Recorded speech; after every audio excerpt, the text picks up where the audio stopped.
on va commencer par les problèmes que vous avez rencontrés. Parce que il y a toujours, sur cette partie du capital, le problème du fait qu'on ne comprend pas ce qu'il veut faire. Au début, hein, on est un peu confronté à ça. Donc, quels sont les problèmes que vous avez rencontrés? Est-ce qu'il y a des choses qui vous semblent pas compréhensibles? Alors, vous le dites, puis on en discute, on voit ensemble. Et vous pouvez, y compris, avoir des questions qui viennent souvent dans la discussion sur un certain nombre d'idées qu'il avance et qui ne sont pas évidentes à première vue.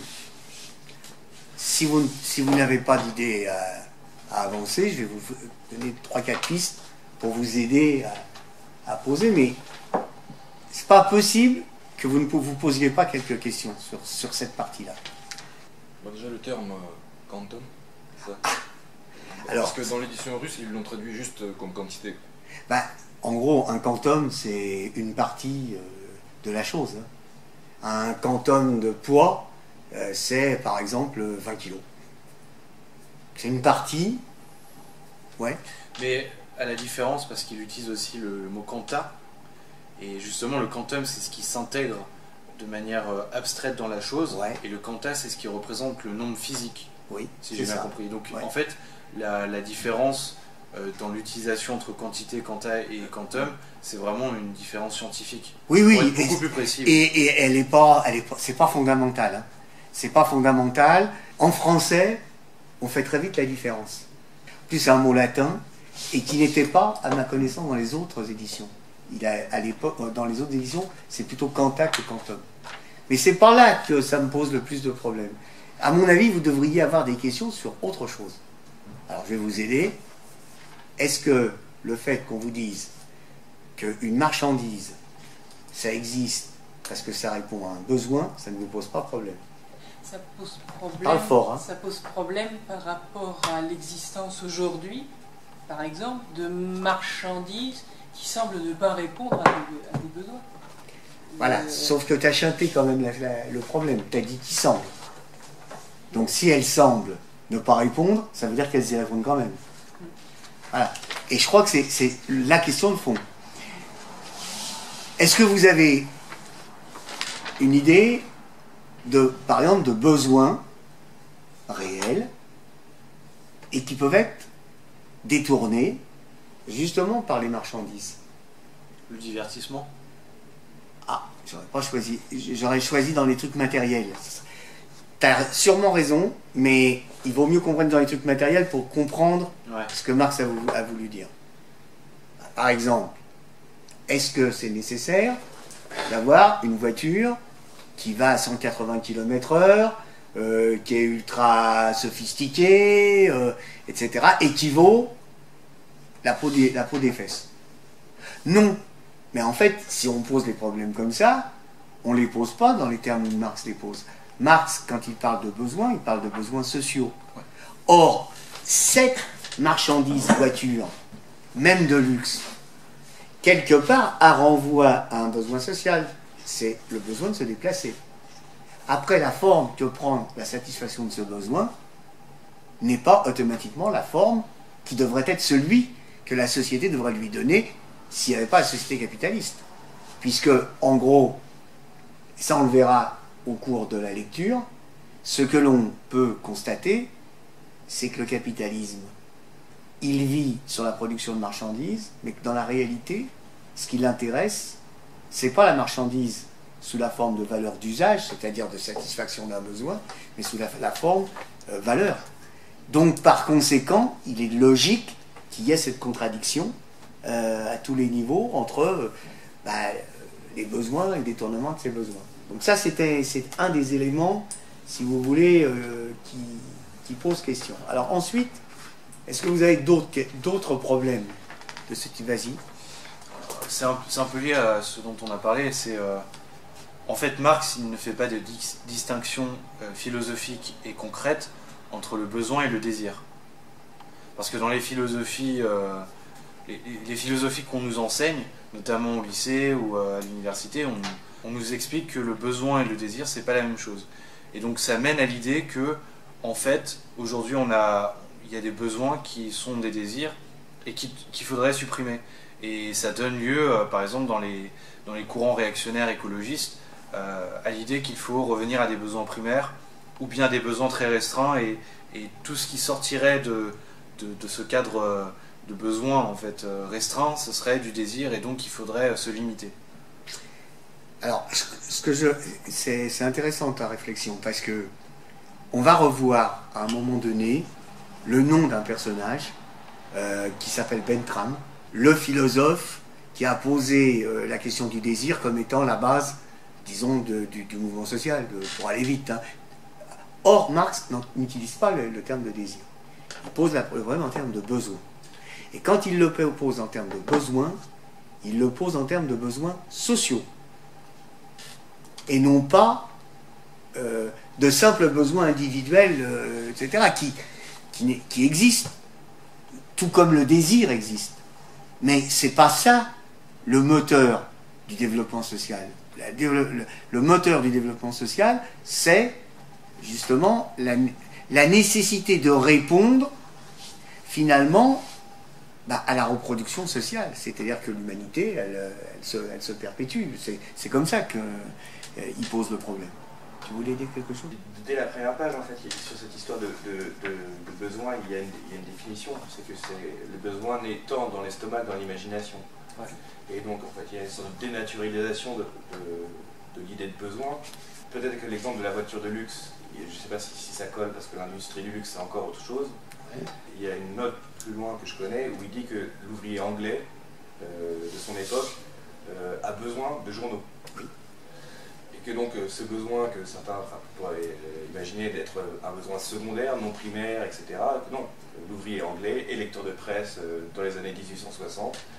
Et donc dans la reproduction de l'ouvrier anglais, il faut compter un poste pour les journaux. Oui. Effectivement, il a une notion extrêmement large et en fait qui est ouverte sur le développement de l'humanité, au sens le fait qu'on doit progresser, dans le communisme on aura des individus qui seront à bien des égards avec plus de capacités que nous, hein, puisque c'est au fur et à mesure du développement historique nos capacités ont progressé. Et effectivement, par exemple, les vacances sont devenues un besoin, mais la voiture de luxe, c'est un peu la même chose. Parce que, en gros, il y a dans la bourgeoisie un certain nombre de gens qui ont besoin de se déplacer. Pour se déplacer, ils choisissent la voiture de luxe. C'est pas une obligation. Bon, de la même façon que parmi ces besoins, il y a des choses qui sont difficilement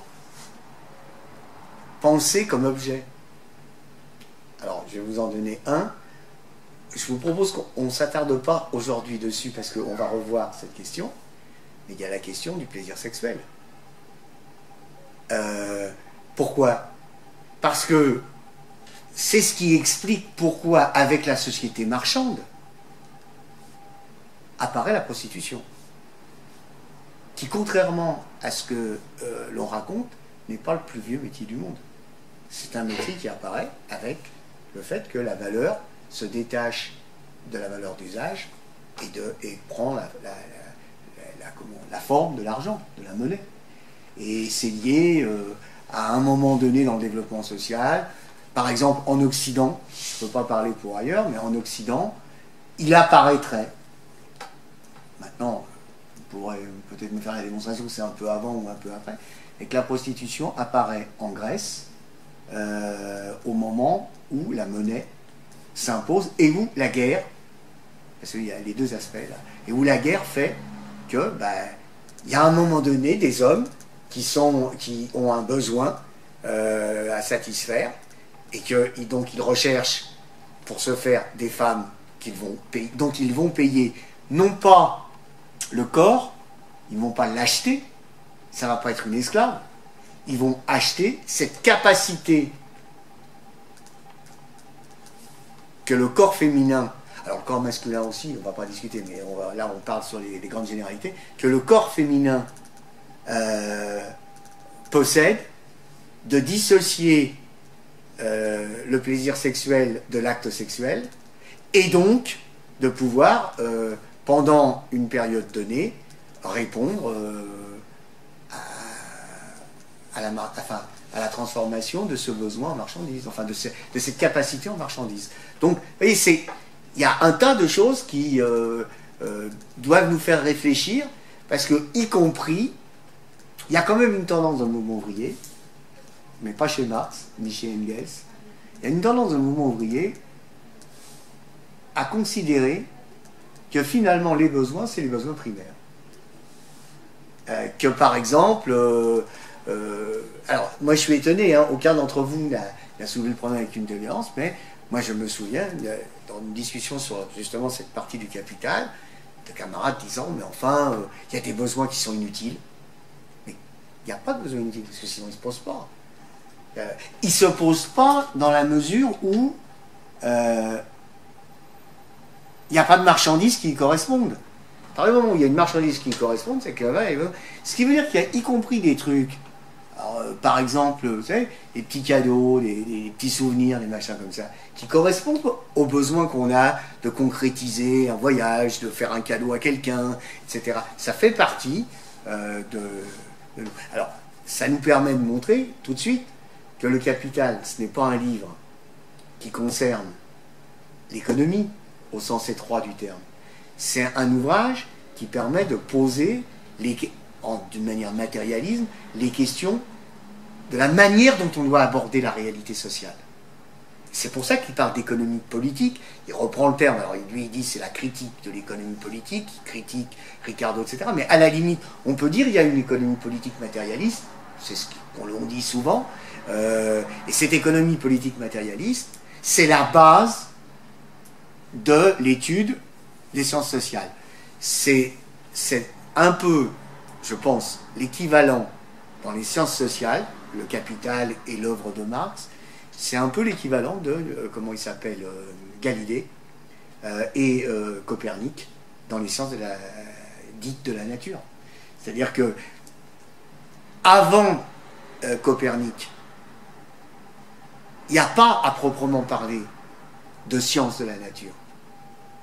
Il y a des pratiques scientifiques, il y a des découvertes scientifiques, mais la science, c'est-à-dire cette réflexion abstraite sur la réalité qui permet de s'en emparer et de s'en servir, la base, c'est Copernic, c'est prolongé par Galilée, et celui qui en est, à mon avis, un des fondateurs, c'est Descartes, avec le discours de la méthode, où là, il pose effectivement les problèmes en termes tout à fait modernes. C'est pas le Descartes de la métaphysique, etc., c'est le Descartes du discours de la méthode. Et c'est le XVIIe siècle qui est le grand tournant.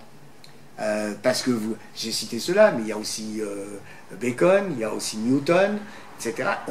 On passe véritablement de ce point de vue d'une époque à une autre. Et Marx, avec le Capital et l'ensemble des ouvrages qu'il a fait, dans le domaine de l'étude des sciences sociales, c'est une révolution de type copernicien.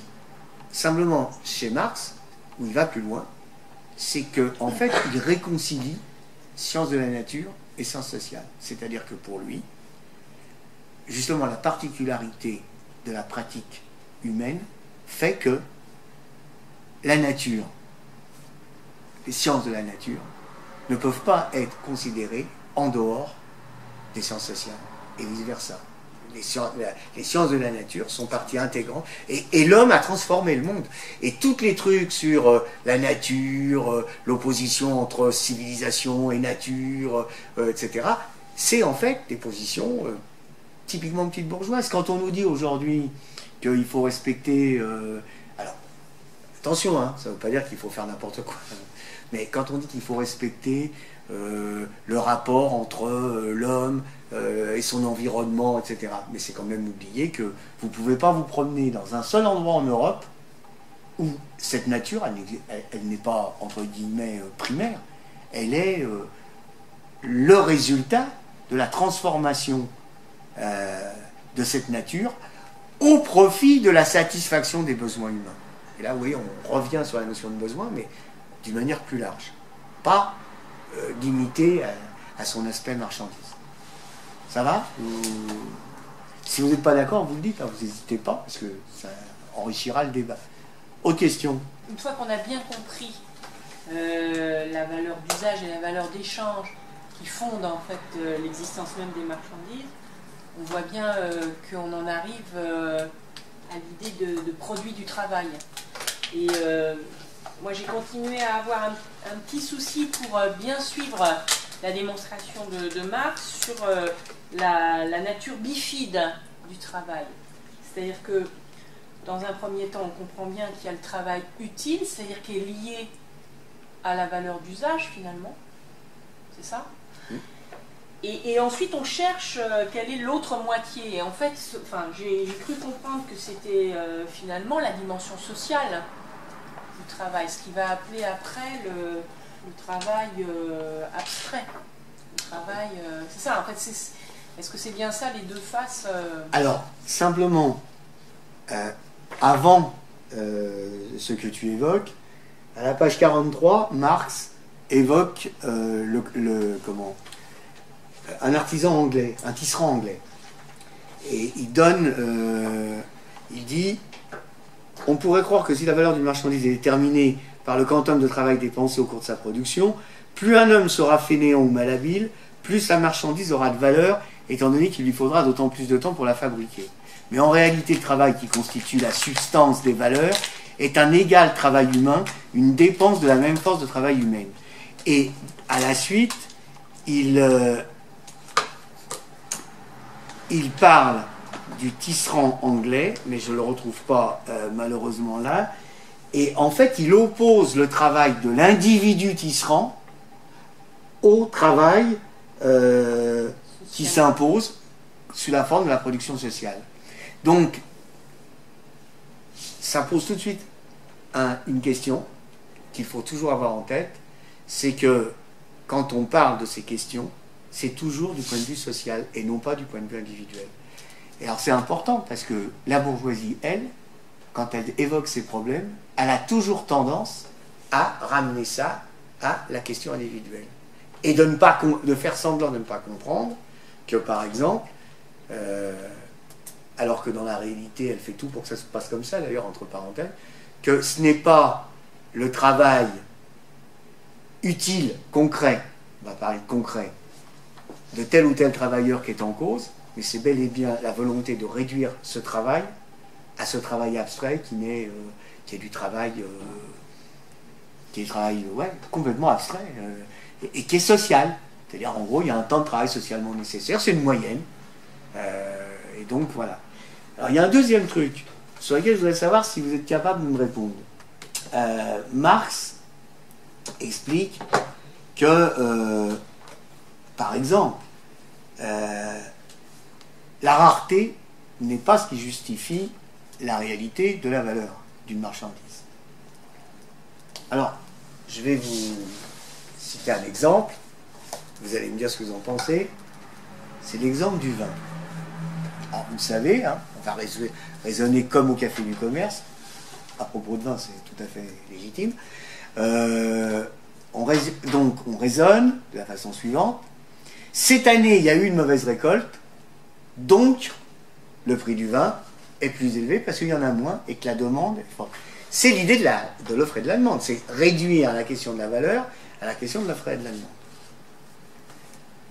Alors je voudrais savoir comment vous expliquez, si ce n'est pas dans la rareté, qu'est-ce qui explique que le vin de Bordeaux, bon vin, une année où la récolte est très bonne quantitativement parce qu'il a plu, la récolte est donc pour le même temps de travail plus importante que d'habitude. Donc on est d'accord. Et pourquoi ça fluctue avec l'année où il y a peu d'eau, etc. Est-ce que vous êtes capable de me dire pourquoi?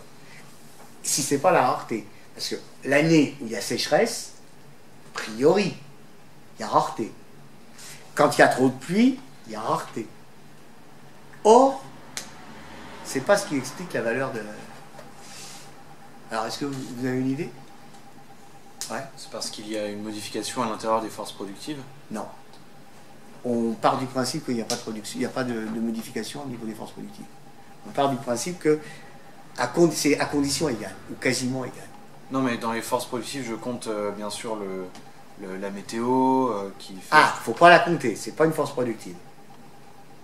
Pourtant, Ah non. il la compte, non? Plus tard, il va dire qu'il y a des choses qui sont données gratuitement par la nature, et la météo, dans ce cas-là, en ferait partie. Il dit la donnée naturelle.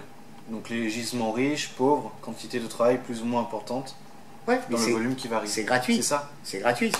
D'accord. Alors, qu'est-ce qui explique la variation? Parce que là c'est un peu compliqué. On y reviendra par la suite. Ça, je m'en suis rendu compte en lisant après. Mais là, c'est fondamental. C'est la variation en fait qui est autour d'un prix moyen. Alors, on se rapproche là. En fait, C'est que bonne ou mauvaise récolte, le Bordeaux a un prix qui est plus élevé ou moins élevé, mais qui a selon une variation qui est pas de 1 à 10. non, mais la variation peut être importante. Hein. Peut être de 1 à 2. Ouais. Puis, vous avez des Bordeaux qui valent plus cher que d'autres. C'est aussi un élément. Alors, en fait, si on prend le vin en tant que tel, c'est-à-dire on ne va pas partir tout de suite avec les grands crus. Encore que c'est pas inintéressant, parce que il y a aussi cette notion qui fait que c'est pas tout à fait la même marchandise. Hein. Le vin de Bordeaux en soi, il pourrait donner une moyenne, mais il ne correspond pas à ce qu'on trouve sur le marché. En fait, ce qui se produit, c'est que le temps de travail socialement nécessaire, il est resté le même. Qu'il y ait de la pluie ou du soleil, en gros, et là on évacue tous les aspects secondaires, c'est pour comprendre la chose. En gros, il est le même. Il est de 100 000 heures de travail. On va prendre, il y a, je sais pas moi, 1 million d'hectolitres, et c'est 100 000 heures de travail. Je prends des chiffres qui sont stupides, qui me viennent comme ça à la tête. Mais le problème, c'est que si vous faites 500 000 hectolitres au lieu d'1 million, vous avez toujours 100 000 heures de travail. Donc votre vin est plus cher. Donc c'est pas parce qu'il est rare, c'est parce que le temps de travail socialement nécessaire, il est resté le même. Et si la récolte est de 1 200 000 hectolitres, et que le temps de travail, il est de 100 000 heures, le socialement nécessaire est de 100 000 heures, et bien le prix du vin, il s'effondre. Ouais. C'est donc le temps de travail incorporé dans la marchandise. Voilà. C'est ça qui détermine son prix. C'est ça qui détermine son prix. Donc, c'est pas l'offre et la demande, même si l'offre et là, on parle de la valeur réelle, on parle de la valeur objective, on ne parle pas de la valeur telle qu'elle s'exprime dans les prix, à un moment ou à un autre, parce que là, effectivement, il y a des variations. Mais, si vous voulez avoir bien en tête que la loi de l'offre et de la demande ne fait que provoquer une variation dans les prix et non pas une variation dans la valeur des marchandises, dans la valeur d'échange des marchandises. Hein? Et alors, vous verrez, on y reviendra par la suite, notamment dans la section 3. En fait, quand une marchandise se présente sur le marché, alors ça c'est le côté rigolo chez Marx, hein, la marchandise se présente sur le marché, bonjour, c'est moi la marchandise, et combien vous me donnez, dit-elle. Et la réponse c'est, je vous donne comme prix, enfin comme valeur, le temps de travail socialement nécessaire à votre production. Mais à aucun moment, il n'est dit quel type de... Alors, pas quel type, mais il n'est dit quelle est la quantité de cette marchandise produite qui se trouve sur le marché. Ce qui fait qu'en réalité, il y a une place pour que une partie de la marchandise soit vendue tout de suite, au prix du temps de travail socialement nécessaire et une partie qui est mise de côté et qui sera vendue plus tard, elle aussi, au prix du temps de travail socialement nécessaire, en comparaison avec les autres produits qui entreront en contradiction avec elle. Je m'explique. On revient au vin de Bordeaux. J'ai dit 1 million d'hectolitres. Mais vous ne mettez pas 1 million d'hectolitres sur le marché. C'est trop. D'abord, vous savez que les viandes de Bordeaux, il y en a qu'on met à vieillir, etc. etc. Et donc, on va avoir un phénomène qui fait que tel que va s'exprimer la valeur à travers le prix, fait que le vin de Bordeaux, il sera payé au prix du 1 million d'hectolitres et pas au fait que les producteurs ont mis 400 000 hectolitres sur le marché. D'accord ? Et ce qui va permettre, ce qui va faire que la valeur de cette marchandise, elle va se modifier parce qu'il y en a une partie qui va se bonifier, celle qu'on garde pour les années à suivre, etc., et qui n'est plus tout à fait la même marchandise, qui nécessite du travail supplémentaire. Résultat, il sera plus cher en 2020 ou 2030, selon la qualité des cépages. Donc vous voyez un peu comment, à partir de cette réflexion, on est tout au début du Capital, hein, on a lu à peine 15 pages, et on est sur des questions qui sont des questions de fond, qu'on va rencontrer après tout au long de l'analyse. Alors le caractère bifide, ça n'a pas posé de problème à quelqu'un en soi. Non, il y a deux faces. La marchandise, c'est comme Janus. Il y a le côté valeur d'usage et le côté valeur d'échange. Alors Janus, c'est pas automatiquement contradictoire, il a deux visages, mais c'est vrai que c'est quand même un truc qu'il faut prendre en compte, ces deux visages qui s'affrontent. Mais le problème, c'est qu'il n'y a pas que la marchandise qui a un caractère bifide. Qu'est-ce qu'il y a encore? Ah ben ça alors, vous l'avez pas vu ça. Ben si, le travail le travail lui-même. A un caractère bifide. Et alors je me suis demandé si, quand il évoque la force de travail simple, c'était aussi pour l'opposer au travail socialement nécessaire, c'est-à-dire... Ah non. Non, là... le travail socialement nécessaire, c'est le travail simple. D'accord. On réduit le travail d'un ingénieur qui a fait des études jusqu'à 26 ans, qui a un doctorat, qui continue à faire des études, etc. Son travail, si ce n'est pas un cadre, hein, s'il n'est pas lié à l'exploitation, son travail, au bout du compte, il est réduit à la quantité de travail équivalent dans le travail du simple OS qui travaille à la chaîne chez Citroën.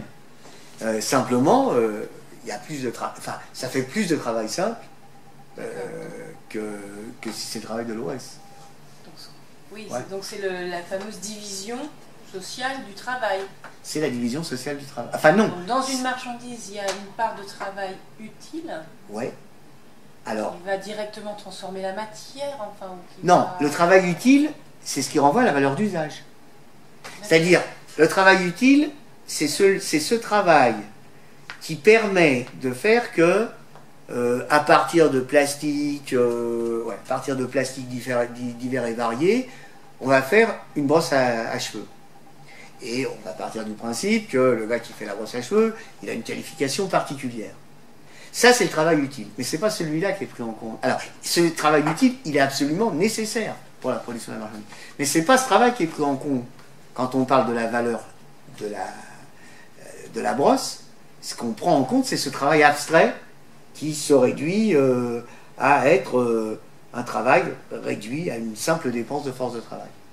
Et donc, en anglais, alors là, voilà, les problèmes du passage d'une langue à l'autre. En anglais, le travail utile, ça donnerait work, hein, to work, the work, pardon, le travail.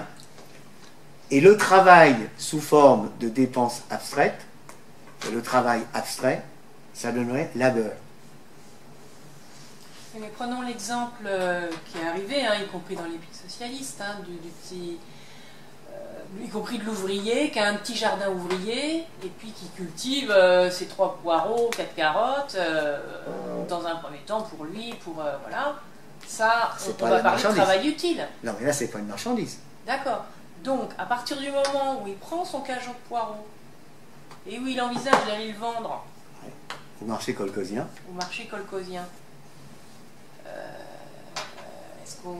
Du coup, on bascule. Effectivement, on bascule. On a un gars qui produit des marchandises. Mais c'est pas c'est pas un ouvrier. C'est la production marchande pré-capitaliste, ça.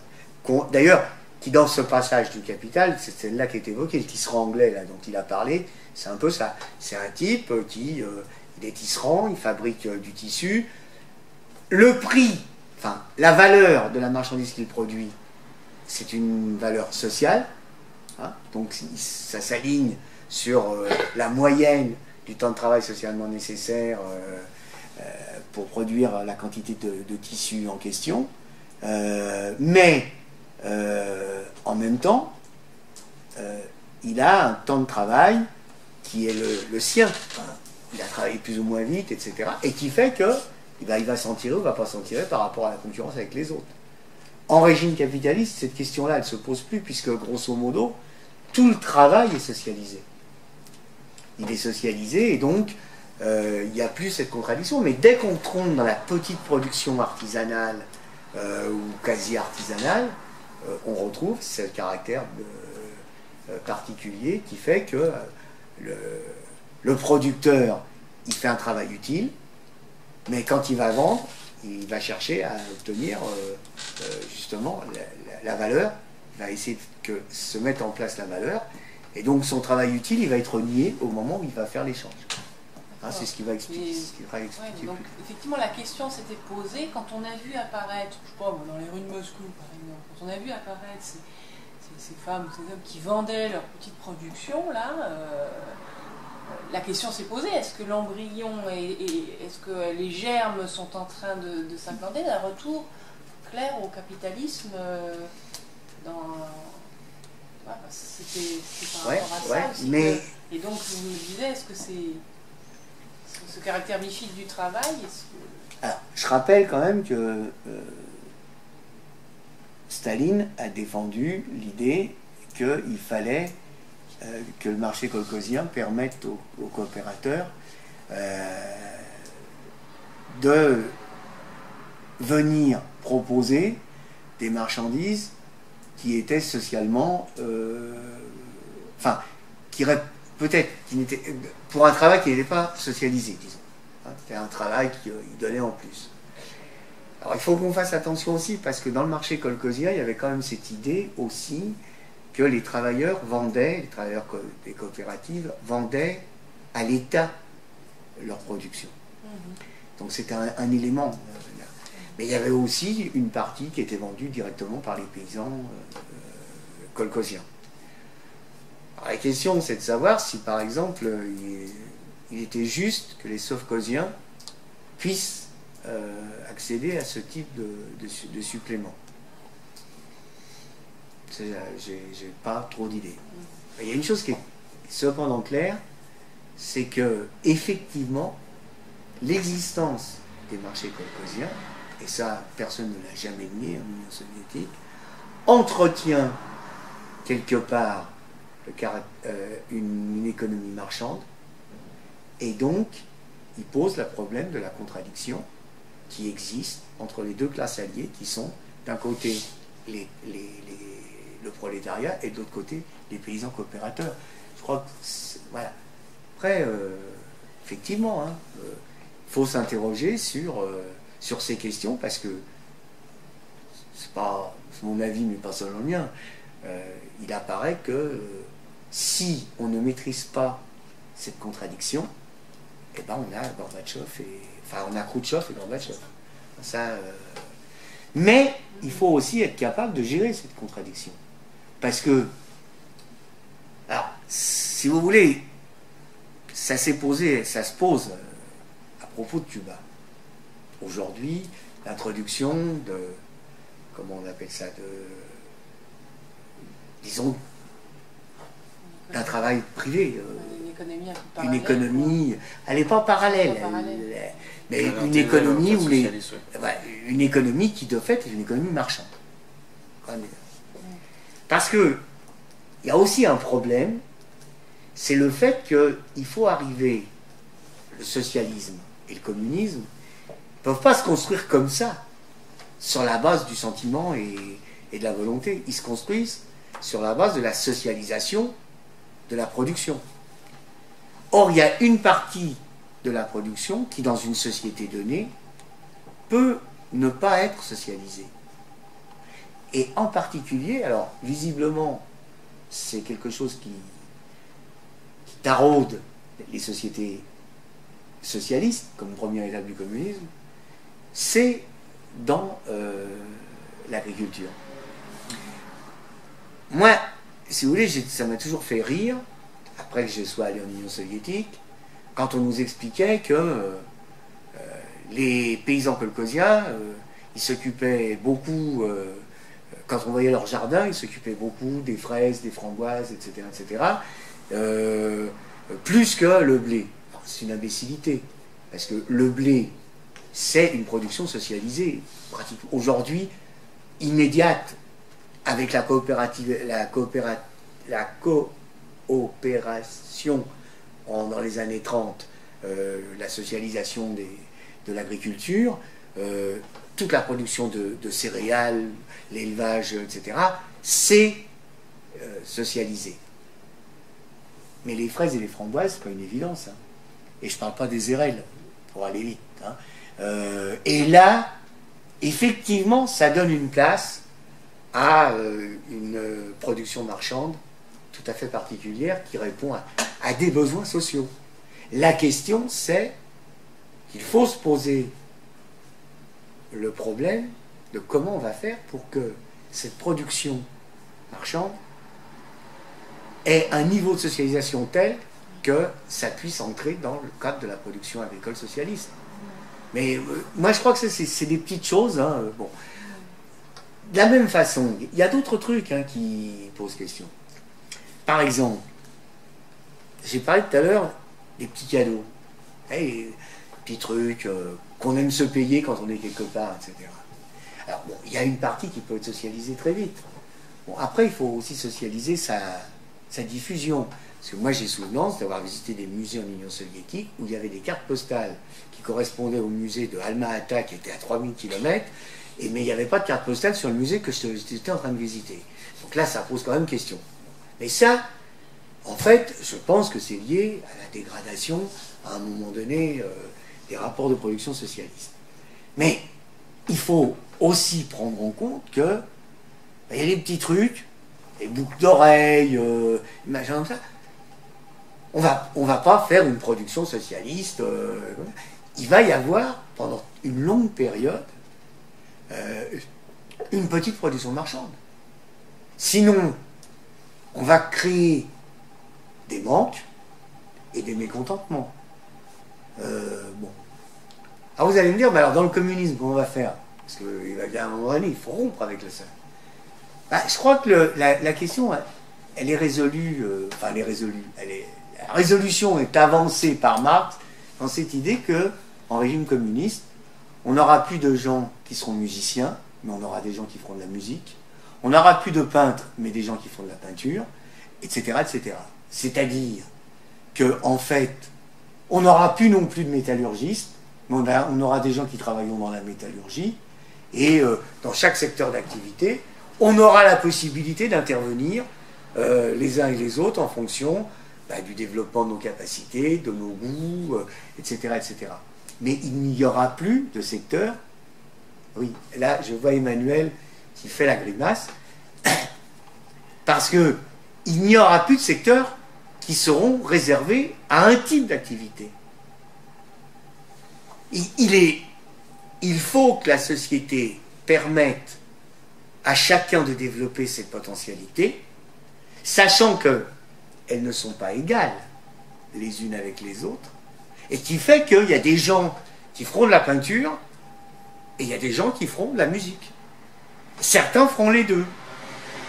Mais ce qui est l'héritage de notre passé, qui fait que la peinture et la musique sont en fait rentrées dans la production marchande, ben ça sera fini. Et donc il n'y aura plus de spécialisation.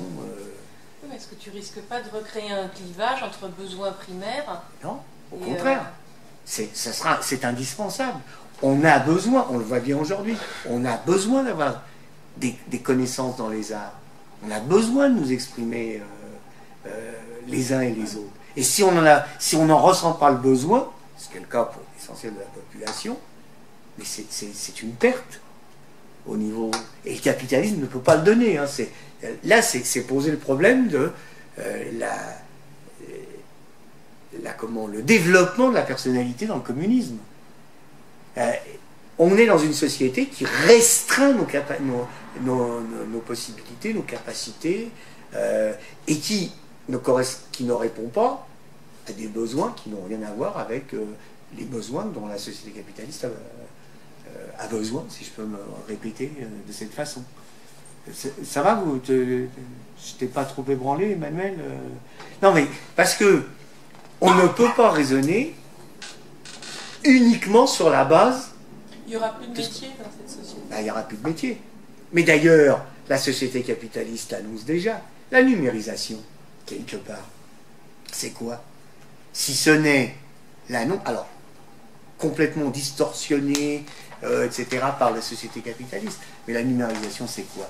C'est la suppression d'un certain nombre de métiers hérités du passé, et le fait que, en gros, quel que soit le secteur d'activité où tu vas intervenir, ta formation, elle sera uniquement sur la base du numérique, pas sur la base de ce que tu vas produire. Moi, j'ai vu ça dans l'imprimerie. Avant, dans l'imprimerie, il y avait des gars qui s'occupaient de la couleur, qui réglaient les questions de l'offset, etc., etc. Il y avait les gars qui étaient, comment on les appelle là, dans la presse, les linotypistes. Ben, aujourd'hui, il n'y a plus tout ça. Aujourd'hui, vous avez des ordinateurs, dedans il y a des logiciels, et le gars, il est capable de faire soit taper un journal, etc. Le nôtre, il n'est pas fait avec des linotypistes, il est fait par un ordinateur, en plus des camarades, donc pas un n'a jamais travaillé dans le secteur de l'imprimerie. Hein, c'est des enseignants, puisqu'on tape nos articles. C'est Emmanuel qui met en forme, enfin qui met pas en forme, mais qui corrige, et c'est Philippe Touchet qui est philosophe, qui met en page. Donc, si vous voulez, c'est bien la preuve qu'il y a des métiers qui sont appelés à disparaître. Et il y aura une activité intellectuelle. Il y a des nouveaux métiers qui Mais c'est quoi les nouveaux métiers? Oui, il y a des nouveaux métiers qui apparaissent. Programmateurs, par exemple. Mais on sera tous un peu programmateurs. On sera tous un peu programmateurs. Et on aura toujours de la recherche fondamentale, etc. Simplement, on n'aura pas... Alors, peut-être que c'est ce qui va amener... On n'aura pas des métiers qui sont limités dans la formation. On aura des fonctions, on ne peut pas parler de métier, on parle de fonctions, puisque on aura des fonctions qui, sur la base d'une formation scientifique et technique de haut niveau, permettront de répondre à des besoins sociaux pour la production et la satisfaction des besoins des masses. C'est comme ça que ça se posera. Et qui auront aussi une très forte donnée en matière de création artistique, développement des capacités, je sais pas, théâtrales, etc., etc. Mais ça ne sera plus des métiers, ce sera des fonctions ou des activités. Voilà. Et d'ailleurs, il y a cette idée qui existe chez les socialistes utopistes, mais que Marx et Engels se reprennent et qui sera repris en particulier par Staline à un moment donné, c'est que dans la société communiste, il y aura un temps de travail qui, pour le coup, sera socialement nécessaire, ce sera la base minimum, et que pour le reste, justement, les travailleurs, ils s'exprimeront à travers un tas d'activités sociales et qui fait qu'il y aura enrichissement des uns et des autres. Il n'y aura plus de politique au sens où on l'entend aujourd'hui, mais il y aura la nécessité de participer à la gestion sociale, etc. C'est tout ça. Bon, mais là on rêve un peu, mais comme disait Lénine, il faut aussi rêver. Justement à propos du communisme, c'est ce qu'il dit. De toute façon, on est obligé de rêver en lisant ces premières pages. Parce que si on ne se met pas à rêver sur la naissance de la marchandise, son évolution dans le capitalisme, et donc l'idée que nous, on la lie, j'imagine, finalement après au mode d'exploitation qu'on condamne, qu'on combat. Donc finalement, si j'ai bien compris, l'idée c'est qu'on aille vers sa disparition. Ben oui. Donc voilà, il faut bien rêver à la société dans laquelle on vivra sans marchandises. Oui, effectivement. Mais on ne peut pas en définir les traits concrets. On peut voir simplement des généralités. Alors, on a donc le travail concret ou le travail utile, celui qui est lié à la production de la valeur d'usage proprement dite. Donc, ce travail concret ou travail utile, il peut s'exprimer ailleurs que dans la production marchande. Par exemple, pour ceux qui sont venus chez moi, vous savez, c'est moi qui ai construit une partie de ma bibliothèque. C'est du travail utile, c'est du travail concret, mais c'est pas du travail marchand.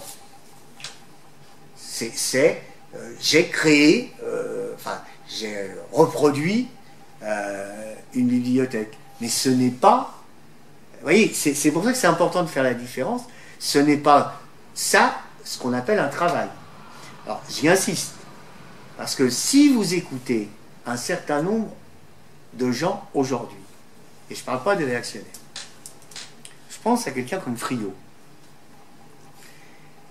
C'est très grave ce qu'il dit, parce que pour lui, tout travail utile est en fait à rémunérer avec un salaire, etc. etc. D'où l'idée d'un salaire à vie, etc., etc. Et pour lui, la retraite, c'est en fait le salaire à vie qui continue. C'est vachement grave. Parce que si la retraite, c'est ça, eh ben, c'est ce qui est en train de... Alors, je ne dis pas que c'est Friot, c'est ce qu'il pense. Hein. Au contraire, il se met en colère face à ça. Mais il n'en meurt pas moins que la réalité, c'est que si la retraite, c'est la reconnaissance du fait qu'on a une utilité sociale après avoir quitté son travail, ça veut dire qu'on a des comptes à rendre. Et ça veut dire que, par exemple, tout ce qu'on appelle le secteur non payé, là, bénévole, l'associatif, eh ben, vous devez y aller, puisque vous recevez un salaire.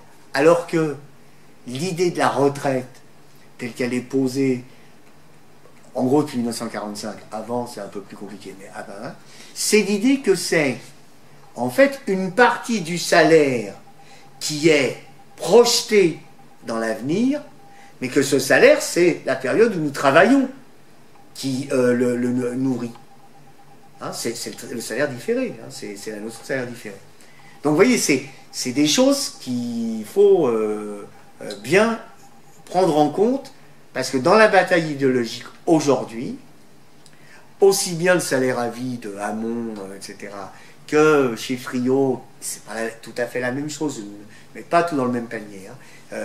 Mais on retrouve cette idée que finalement, tout travail est un travail social, alors que ce qu'explique Marx, c'est qu'il y a une partie du travail concret qui n'est pas liée à la production marchande. Et en poussant plus loin, ça va jusqu'à la position réactionnaire du salaire pour les femmes au foyer. Bien entendu. C'est très réactionnaire, parce qu'elles travailleraient à faire des enfants, les enfants, à préparer la cuisine, à attendre le mari qui... Donc on est là-dedans aussi. Hein, et avec, alors, oui, avec cet aspect en plus particulier, c'est que ce serait un salaire vraiment très bas, hein, minimum. Plus, ouais. Parce que dans le salaire de l'homme, mais ça on y reviendra là-dessus, dans le salaire de l'homme, on inclut la reproduction sociale, donc le fait qu'il ait une femme et des enfants. Et c'est ce qui explique d'ailleurs pourquoi les femmes sont moins payées que les hommes, a priori, sur le marché du travail, même si les luttes ont fait que les choses ont pu changer dans certains secteurs. Mais c'est que dans la force de travail féminine, on ne compte pas la nécessité de la reproduction. Ça a été réservé pendant toute une longue période à l'homme.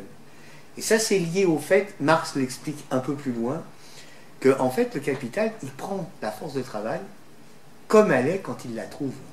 C'est-à-dire, au début, il trouve une force de travail qui est grosso modo celle que la paysannerie utilisait dans ses activités agricoles.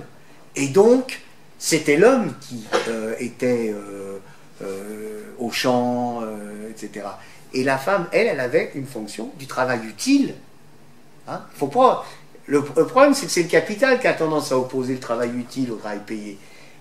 Son travail utile, c'est un travail de valeur d'usage, de production de valeur d'usage, et à des fins de satisfaction des besoins personnels, et non pas des besoins sociaux. Même si ça correspond aussi, puisque c'est intégré au bout d'un moment. Il y a autre chose. Alors, la base de la division sociale du travail, c'est le fait que dans la somme des marchandises concrètes sur le marché, se manifeste une somme de travaux utiles tout aussi variés. Mais si celle-ci est condition préalable à la marchandise, l'envers n'est pas vrai. Il peut y avoir division sociale du travail sans production de marchandises. On est d'accord? Non, visiblement on n'est pas d'accord. Production, il peut y avoir division sociale du travail sans marchandises? Ben, bien sûr. Oui. Par exemple, les premiers potiers. Alors, le plus vieux métier du monde, dit-on, c'est le potier. Ça change. Et effectivement, on voit bien dans les sociétés primaires, je ne sais pas comment on disait primitives avant, c'était plus facile, ça se dit plus. Dans les sociétés primaires, on voit bien que le potier, il se dégage du reste de la tribu ou de la horde, et il a une fonction sociale tout à fait particulière, maîtrise du feu, de la cuisson, etc. Ça va être pareil avec les métallurgistes d'ailleurs, quand la métallurgie va faire son apparition. Et en fait, on a une division du travail, puisque lui, il est potier, les autres, ils ont des activités de chasse, de cueillette, etc., etc. Je parle même avant l'agriculture, hein. Mais pour autant, le potier, il produit des poteries pour satisfaire les besoins de sa tribu, pas pour faire rien. Par contre, dans la Grèce antique, dans les sociétés étrusques, etc., se développe une poterie de luxe qui va servir justement de marchandises pour obtenir des échanges avec d'autres marchandises. Donc là, on est bien là-dedans. Alors, qu'est-ce qui constitue une marchandise? L'objet marchandise, il est constitué par quoi? Et donc là, tu parles de la forme de la marchandise? Non. Quand tu dis qu'est-ce qui constitue? Une valeur d'usage, une valeur d'échange. Non, parce qu'il y a la différence Non. entre forme et valeur. Voilà. Là, on n'est pas dans le caractère bifide de la marchandise, mais dans la marchandise telle qu'elle est là. Par exemple, ici, là. Voilà, ici, là. Elle est constituée de matière naturelle et du travail. Ouais, voilà, alors, matière naturelle et travail. Ça, c'est le truc fondamental. Avec un petit problème, c'est qu'il peut se produire dans certains cas, avec le développement de la société marchande. Il faut voir que Marx, il a une analyse historique de l'apparition de la marchandise. Donc il y a des moments où il parle de l'apparition de la marchandise dans les sociétés précapitalistes. Là, on est dans la société de fait précapitaliste. Mais il y a des marchandises, on l'a vu tout à l'heure à propos de la prostitution, qui ne sont pas des matières naturelles.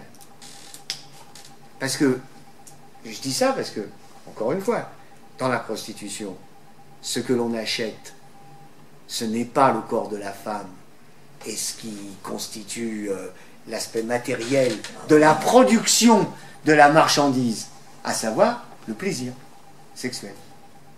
On est d'accord? Et ça, c'est vrai pour un tas de trucs, il y a un tas de machins où On n'a pas une matière naturelle. Pas moi. Si tu payes une place de concert, Voilà. tu paies du son, quoi. Tu paies du son. T'as pas de matière naturelle. Alors, ensuite, l'autre élément, c'est la valeur marchandise. Un habit a 2 fois plus de valeur, c'est l'exemple que donne Marc, que 10 onces de tissu. Donc, on a bien 20 égale 10. Alors là, je vais vous demander de faire un petit effort, parce que là, on a des trucs qui renvoient pas à ce à quoi on est habitué. Un habit, 2 fois plus de valeur que 10 onces de tissu, donc on a 20 égale 10, on est d'accord. Bon. Pour que 20 égale 20, il faut le double de tissu. Tout le monde est d'accord. En tant que valeur, l'habit et la toile diffèrent comme valeur d'usage. Différents comme valeur d'usage sont des choses de même substance. Le travail utile incorporé dans les deux est différent, mais en tant que valeur, ils sont de même substance, des expressions objectives de la même espèce de travail. Dans la vie, dans l'histoire, il arrive que le travail utile change de forme. Alors évidemment, les étudiants ils ne sont pas confrontés vraiment à ça. Les enseignants, c'est rare que ça leur arrive. Tu es enseignant? Tu fais quoi, toi? Je suis concierge. Concierge. Concierge. Est-ce que tu as l'intention de rester concierge? Pas trop, non. Pas trop. Donc tu vas te reconvertir. Ouais. Donc ton travail utile va changer. Ah oui. C'est ça que ça veut dire. C'est donc... Et c'est important parce que, là encore, ça nous renvoie à l'explication d'un certain nombre de phénomènes. On dit la reconversion. Ben oui, la reconversion, c'est le passage d'un travail utile à un autre. Et c'est ça qui est reconverti. C'est pas la valeur du travail, de la force de travail, etc. C'est le caractère utile. C'est justement ce qui donne au travail ce caractère particulier qui fait qu'il peut être un travail abstrait, mais ce travail abstrait il est porté par un travail utile, mais il restera du travail abstrait quel que soit le travail utile qui sera produit par l'individu en question. Ça va, c'est compréhensible. Mais il faut l'avoir en tête parce que vous allez voir, après, ça va jouer. En tant que travail utile, il change. En tant que travail abstrait, il reste lui-même. C'est-à-dire quelque chose d'abstrait qu'on a du mal à saisir, justement à cause de ça. Moi, j'ai cité la conversion, là, c'est pour qu'on ait une idée très... Mais il faut quand même bien imaginer que je prends le travail du paysan, en un siècle, le travail utile, il a quand même beaucoup changé. Surtout si vous voyez le mec aujourd'hui, c'est sur sa machine avec des trucs, c'est quasiment un laboratoire universitaire à lui tout seul. C'est pas... Et c'est important. Alors, abstraction faite du caractère déterminé du travail, ce dernier est une dépense de force de travail humaine, dépense productive de matière cérébrale, de muscles, de nerfs, de mains. Donc, ça renvoie là à des choses qui sont extrêmement concrètes. Et qui ne sont pas toujours quantifiables, parce que dans le mouvement, il y a toujours des tendances un petit peu ouvriéristes, et à ne pas prendre en compte suffisamment, par exemple, la dépense productive de matière cérébrale. C'est vrai, en particulier en France. Mais de la même façon, d'un autre côté, on ne prend pas suffisamment en compte la dépense de muscles. Le travail physique. Il y a des gens qui considèrent que ça se récupère plus facilement que d'autres formes de travail. Donc vous voyez, mais c'est l'ensemble qui fait que ce travail, c'est du travail humain et qu'il use l'individu. Il use ou il use. Il est capable de refaire pendant une période, mais fondamentalement, il use du travail humain.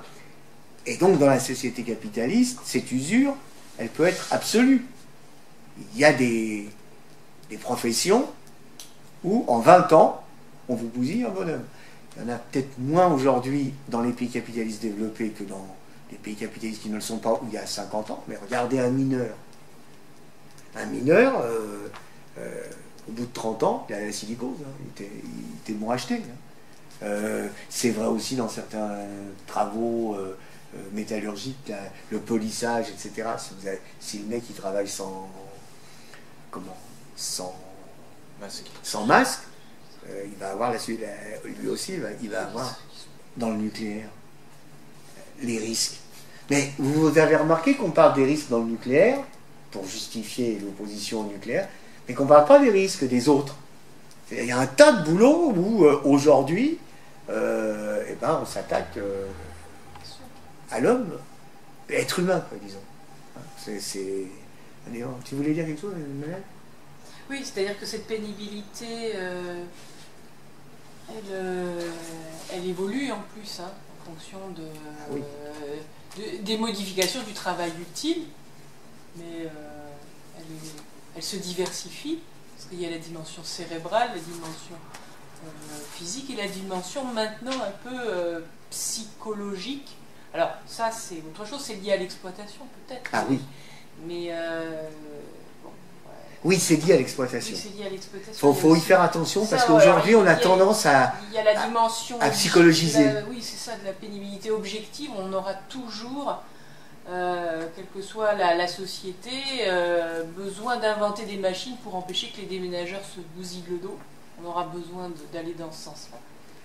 Par contre, on n'aura peut-être plus besoin,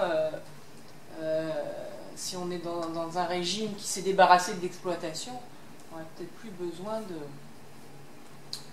de laisser des pressions managériales. Mais ça, c'est des formes de l'exploitation. Hein. User les travailleurs. Parce que, en gros, aujourd'hui, on met ça en avant, parce que on le réduit à leur action sur tel ou tel individu. Mais en fait, pour un travailleur qui fait, alors je ne sais plus comment ça s'appelle, il y a le mot out. Un burn-out. Un burn-out. Il y a tous les autres qui ne vont pas jusqu'au burn-out, mais qui souffrent autant. Et je pense à France Télécom, il y en a qui ont craqué, qui se sont suicidés, mais il y a ceux qui ont craqué qui ne sont pas suicidés, puis il y a ceux qui ne craquent pas, mais qui n'en souffrent pas moins. Ça, c'est l'expression du fait que les conditions de l'exploitation se sont aggravées. Mais ça, on y reviendra après, parce que...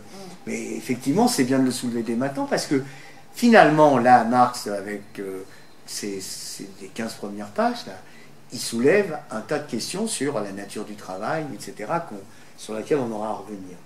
Ici, alors, à propos de la dépense, on fait abstraction de la qualification nécessaire pour produire telle ou telle valeur d'usage. La valeur de la marchandise représente du travail humain tout court.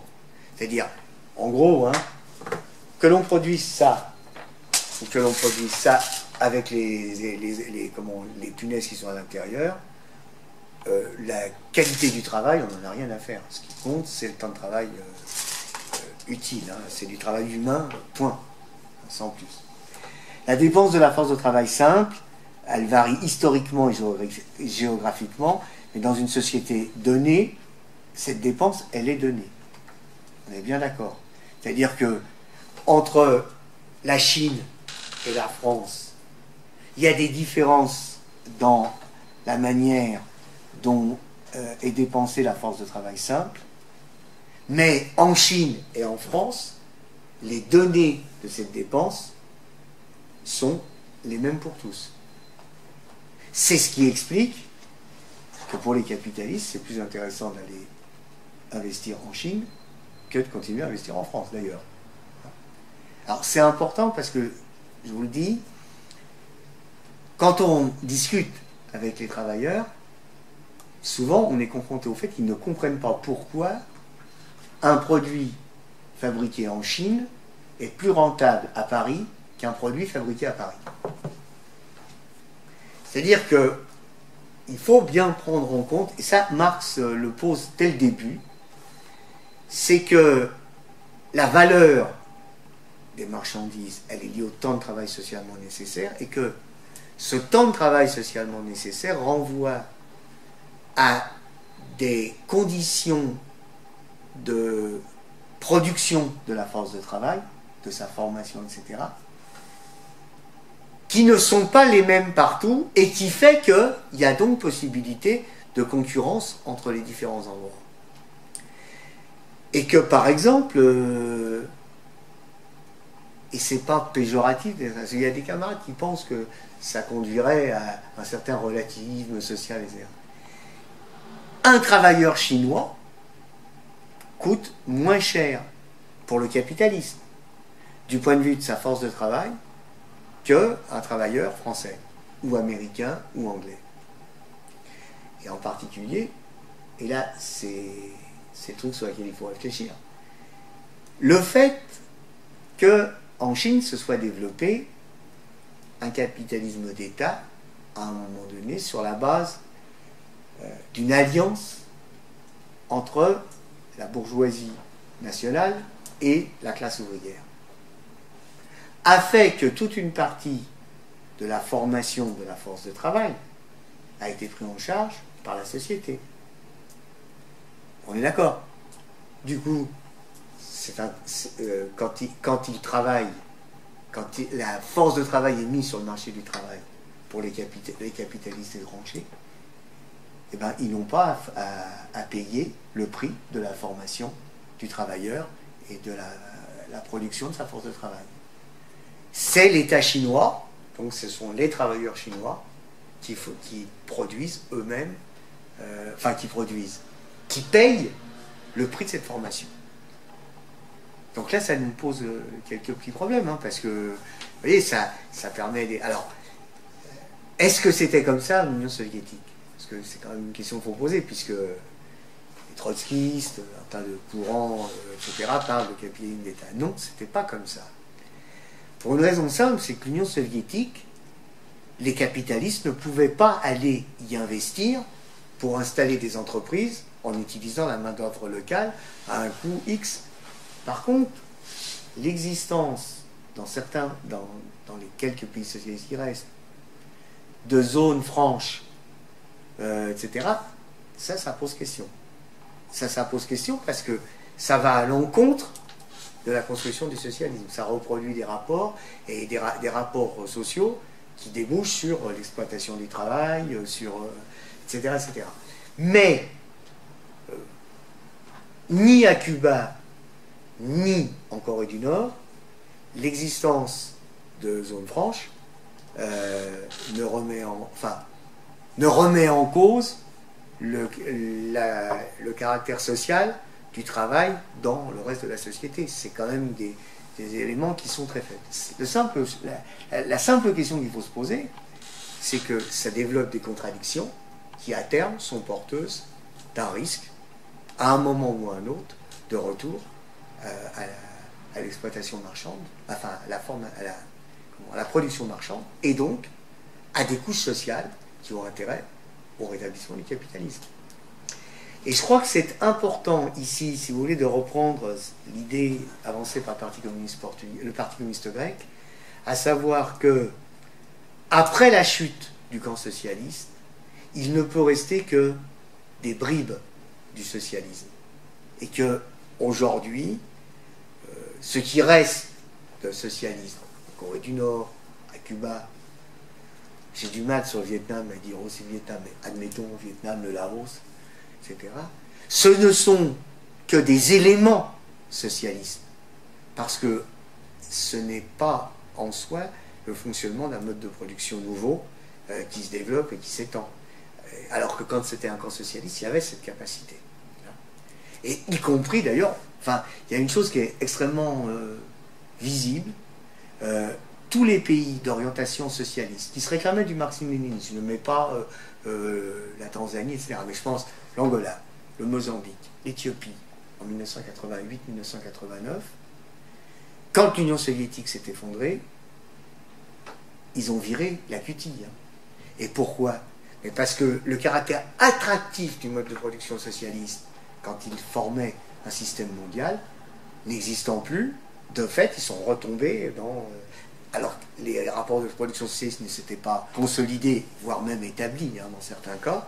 Il n'y avait que des éléments épars, et qui fait que, aussitôt que le socialisme s'est effondré, c'est parti dans tous les sens. Et, j'ai parlé du Vietnam, si on reprend l'analyse du Parti communiste vietnamien dans les années 70, notamment chez les Zwan ou Xuan Thuy, qui sont les deux théoriciens marxistes-léninistes vietnamiens, qui ont d'ailleurs été écartés, enfin, dont l'œuvre a été écartée par les actuels dirigeants vietnamiens. Il disait que le socialisme pouvait être construit au Vietnam que sur la base des liens établis, internationalistes établis, avec l'Union soviétique et les autres pays socialistes, parce que c'est ce qui justement permettait de faire en sorte que la société vietnamienne fonctionne sur une base socialiste, alors que les rapports de production qui existaient étaient dominés par l'agriculture parcellaire, etc., etc., etc. Vous voyez, ces questions-là qui doivent être posées et qu'on doit reposer à chaque fois. C'est-à-dire, c'est pas parce qu'on en parle aujourd'hui qu'il ne faut pas en reparler dans un mois et demi. Au contraire, il faut qu'on ait toujours ça à la tête, parce que ça nous permet de réfléchir. Je ne dis pas qu'on a raison, je ne dis pas qu'on a la réponse, mais ça nous permet de réfléchir, y compris sur ce qui s'est passé avec les pays socialistes. Alors, le travail complexe et la multiplication du travail simple, bon, ça c'est ce qu'on a vu là, le travail. Alors, entre parenthèses, ça va à l'encontre des tendances spontanées qui peuvent exister dans le mouvement ouvrier, l'anarchie par exemple. Le travail complexe, c'est la multiplication du travail simple. Ça veut dire que le travail complexe, il est payé plus que le travail simple. Ça veut dire qu'il n'y a pas, dans la société socialiste, pendant la période où les rapports monétaires continuent d'exister, il n'y a pas d'égalité des salaires. Donc, ça veut dire qu'il faut maîtriser cette chose-là. Et c'est ce que dit Engels à propos de Düring. Düring dit, avec la société nouvelle, socialiste, je ne sais pas s'il parle de socialisme, mais avec la société nouvelle, ce sera l'égalité. Et Marx dit, c'est absurde. L'égalité, ça n'existe pas. Et là, vous avez concrètement le fait que, effectivement, il n'y a pas égalité entre des travaux qui sont des travaux de qualité différente. C'est le capitalisme qui tend, justement, à réduire tous les travaux au travail simple, y compris aujourd'hui les travaux complexes. Oui. Est-ce qu'on peut avoir des exemples? Ben oui, les médecins. Aujourd'hui, il y a toute une partie du corps médical, alors je pourrais prendre les enseignants aujourd'hui, mais toute une partie du corps médical qui est sous-payée par rapport à la réalité du travail. Ça, c'est des travaux complexes. C'est des travaux complexes. Et le travail simple, c'est Ben, quoi? travailler à la chaîne. Pour prendre. Aujourd'hui, travail simple, c'est le fait d'avoir un ordinateur devant soi et de répondre à la demande des clients, etc. C'est ça le travail simple. Alors, ce travail simple, il n'est pas le même que celui du 19e siècle. Attention, il évolue. Bah oui, c'est le travail simple. Redéfinir le travail simple, parce que moi j'imaginais le travail simple simplement le premier geste, en quelque sorte, de mise à disposition de la matière. Je croyais que c'était ça. Bah, c'est pas faux, mais c'est pas la même chose aujourd'hui qu'au 19e siècle. Il travaille sur ordi, il a une formation, Là, on voit la FSU. Alors, donc, c'est effectivement, non mais, enfin, écoute, très franchement, aujourd'hui, toute une partie des travaux qui se font sur ordinateur ne nécessitent pas d'avoir fait des études supérieures. Non, pas supérieures. Alors, on prend des mecs qui ont fait des études supérieures, mais on ne les paye pas au prix des gens qui ont fait des études supérieures. Sauf la programmation. Voilà, ça, oui, ça, c'est du travail complexe. Mais, la défense contre le piratage, effectivement, là, ça demande. Mais les filles et les mecs qui travaillent en face, là, à la poste, et qui sont devant l'ordinateur et qui répondent à savoir quel est le prix de la lettre, etc., etc., c'est le travail simple. C'est le travail simple d'aujourd'hui. D'accord. Tu vois, c'est pas... Non, et justement, ce qu'il faut voir, c'est un peu ce que nous... Sauf que justement, on tend à une polyvalence, y compris à la poste. Mais la polyvalence, c'est quoi? C'est le travail simple. Justement, tu es polyvalent parce que tu as besoin de qualification.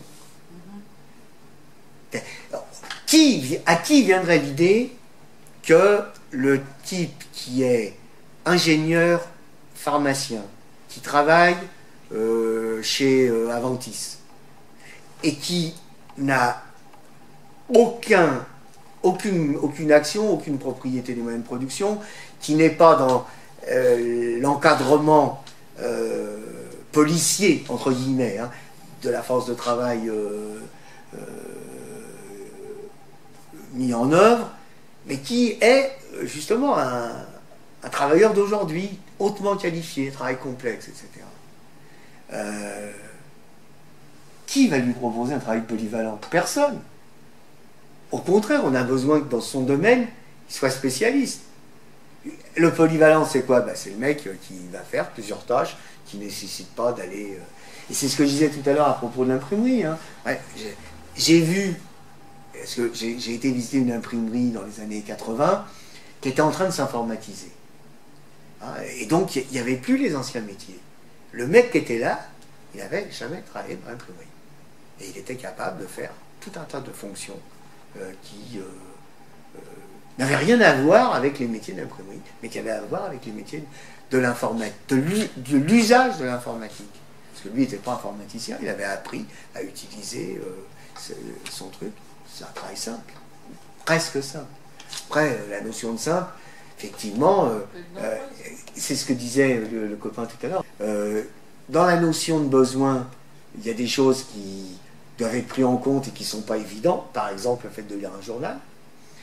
Et ben, dans le travail simple aujourd'hui, il faut bien partir du principe qu'il y a un minimum que le capitaliste doit accepter.